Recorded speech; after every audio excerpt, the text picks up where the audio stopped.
Bon matin, mes amis. Ben, c'est ça, c'est toujours moi, Paul Régimbal. Puis, c'est ça. On va se faire encore une petite capsule vidéo ce matin. On est en train de parler de 7e étape. Hein? Nous lui avons humblement demandé de faire disparaître nos déficiences. L'humilité, c'est une disposition de l'être. Hein? L'humilité, c'est un des fruits de certaines prises de conscience.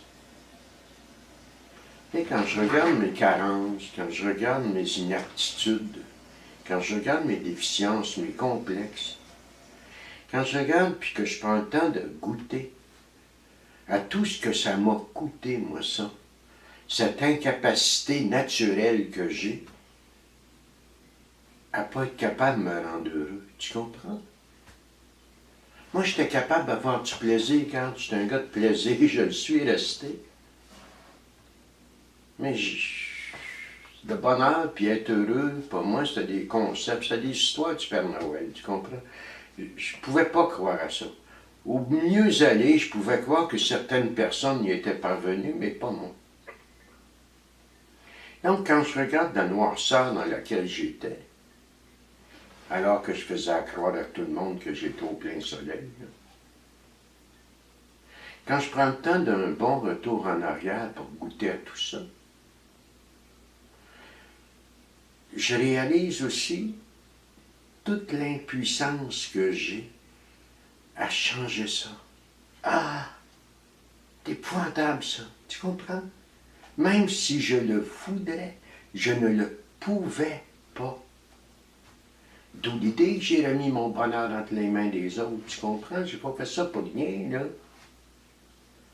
Moi, j'étais convaincu que mon devoir était de te rendre heureux parce que toi, tu ne pouvais pas te rendre heureux par toi-même. Et ton devoir à toi était de me rendre heureux parce que toi, tu ne pouvais pas, c'est-à-dire parce que moi, je ne pouvais pas me rendre heureux par moi-même. On est en train de parler de dépendance. Puis beaucoup plus tard, tu comprends, dans nos fraternités, au niveau de notre méthode, ben, m'a réalisé qu'aucune puissance humaine n'aurait probablement rien pu faire pour moi de valable. Pas plus que moi j'avais le pouvoir de faire quoi que ce soit pour les autres. Ça procure un sentiment d'utilité. Pardon, un sentiment d'humilité. L'humilité est la conséquence de quelque chose. L'humilité, c'est une des couleurs de mon cœur. Nous lui avons humblement demandé de faire disparaître nos déficiences pour une bonne et simple raison. J'en suis la principale victime et je n'y peux rien et ça détruit ma vie. C'est de là que naissent mes défauts de caractère. C'est de là que naissent les comportements pour lesquels, après ça, je vais plonger dans la honte et la culpabilité, comme si je pouvais y faire quelque chose et comme si ça me définissait. Le mode de vie en 12 étapes, c'est quelque chose qui adoucit le cœur, qui va me ramener à mon enfant, mes couleurs d'enfant. Ça va me ramener à la candeur, à l'émerveillement, à être reconnaissant pour ce que j'ai, pour ce que je suis surtout. L'humilité va ouvrir les portes à ce que je puisse demander. Parce qu'un grand orgueilleux, ça ne demande pas. Ça donne, ça refuse de recevoir, ou ça impose, ça ordonne. Nous lui avons humblement demandé de faire disparaître nos déficiences, c'est comme si on avait dit. Nous l'avons sincèrement prié de faire disparaître nos déficiences. C'est la même chose parce que prière, c'est une demande faite avec humilité, comme on le disait dans une vidéo précédente.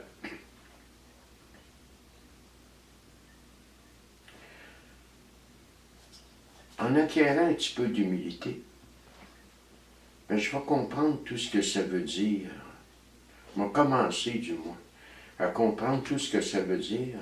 Je m'appelle Paul et je suis un être humain. En moi, il y a du divin. En moi, il y a de l'éternel, il y a toute une éternité.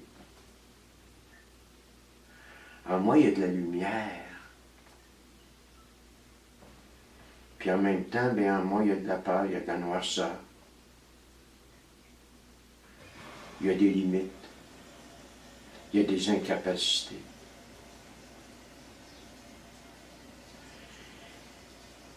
Et je suis venu ici pour que tout cela ne fasse qu'un.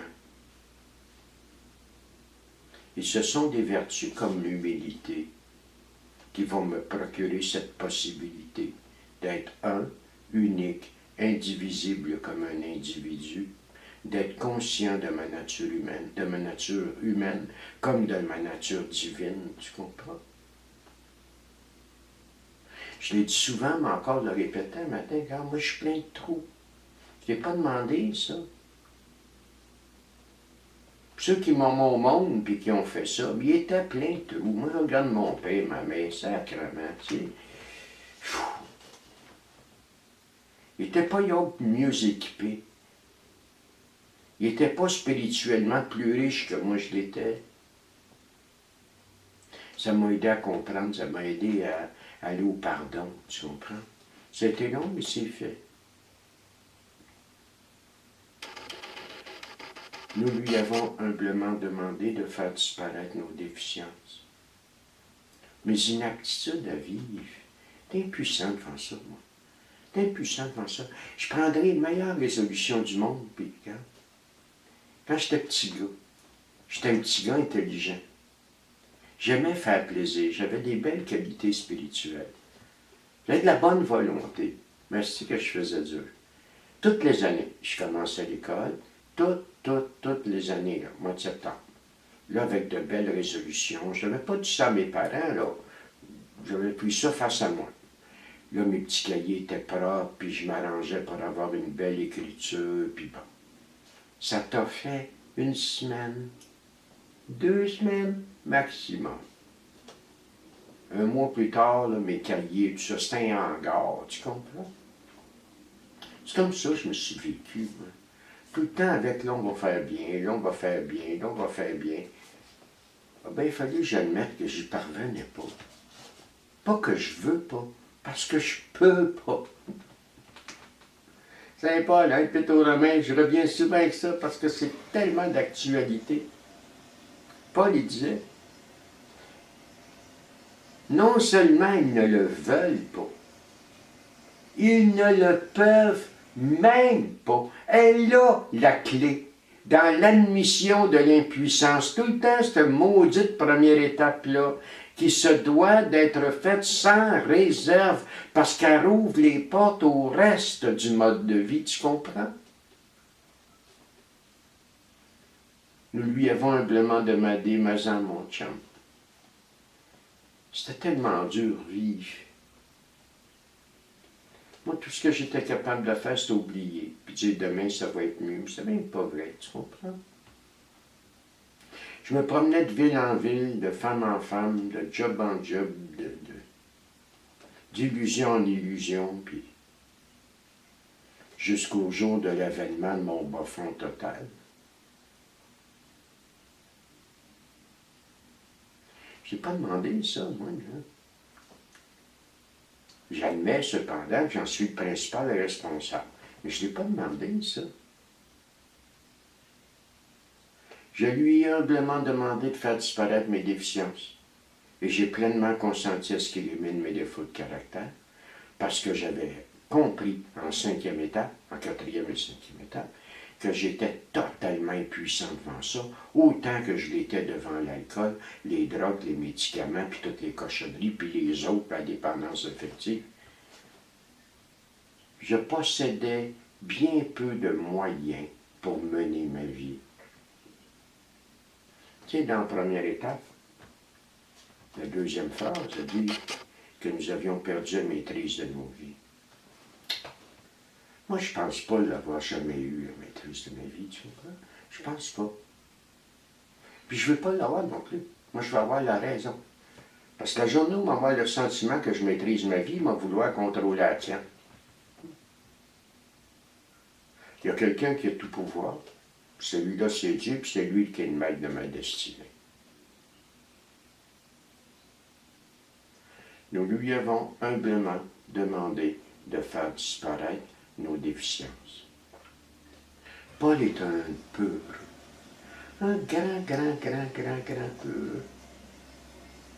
Le simple fait d'avoir cessé d'être en lutte contre le fait que j'étais peureux, le cacher puis m'haïr, avoir cessé la lutte contre moi par rapport à mes peurs. Tout de suite, le résultat a été que j'ai arrêté de nourrir ça. J'ai arrêté, je te dis pas que j'avais plus peur, mais j'avais beaucoup moins peur. Et surtout, j'avais plus peur que tu t'aperçoives que j'ai peur. Ah oui, là, c'est l'autre bout de ce petit clip vidéo-là qui s'en vient, là. Si c'est vrai que tu consens pleinement ce que Dieu élimine ce défaut de caractère, puis si c'est vrai que tu lui as humblement demandé de faire disparaître tes déficiences, si c'est vrai que tu admets ton impuissance totale devant ça, ben tu vas arrêter de te cacher. Oh, ben oui. On m'a arrêté de faire le brave quand je sais au fond de moi que je suis rempli de peur.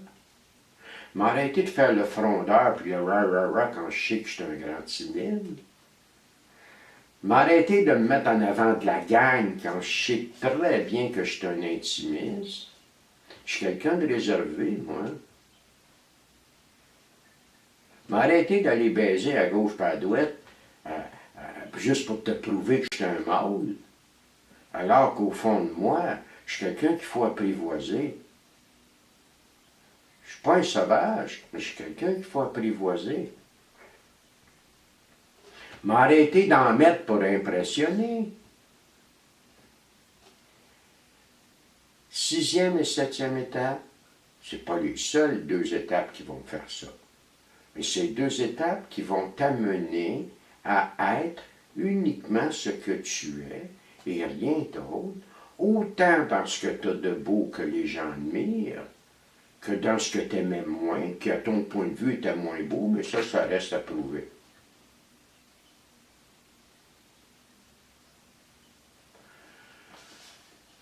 Nous avons pleinement conscienti à ce que Dieu éliminait tous ces défauts de caractère et nous lui avons humblement demandé de faire disparaître nos déficiences. J'ai la ferme conviction comment être heureux le jour où je ne serai plus que ce que je suis, quand je me serai dépollué de ce que je ne suis pas, quand je serai redevenu ce que Dieu aurait voulu que je sois à la base, je vais être en harmonie avec moi, puis je vais être heureux. Puis 6e et 7e étape, c'est 2 étapes de grande rigueur dans ce domaine-là, puis ils sont loin d'être faciles, parce qu'avant de les intégrer et d'être capable de les mettre en pratique convenablement, très souvent, ça demande des années. Là, tu vas me dire, ouais, mais comment m'a faire ça? Ben, mon pit. Moi, dans tous les domaines, je fais ce que je peux. Le reste, ben, c'est l'affaire de Dieu. Tu sais, on n'arrête pas de parler du chemin de l'homme vers Dieu qui se sanctifie. On va arrêter ça 2 minutes, puis on va regarder le chemin de Dieu vers l'homme. On va regarder comment Dieu fait du chemin à côté de moi, comment j'en fais. Tu as juste besoin d'avoir une bonne volonté, puis il va faire tout le reste. 6e et 7e étape, ce sont des étapes qui vont à l'encontre de ce que tu as appris à l'école, de ce que tu as appris dans ta famille puis dans la société. Ça te demande de t'aimer dans ce que tu es. C'est ça qu'on nous a appris, hein? Donc, ça va prendre un certain temps avant d'entrer. Mais Dieu là-dedans. Écoute, c'est ça que j'avais à te partager aujourd'hui, moi, là. Puis, on va se donner quelques jours, puis on va s'en aller en avant dans notre mode de vie. Fait que je te souhaite une belle journée, mon ami.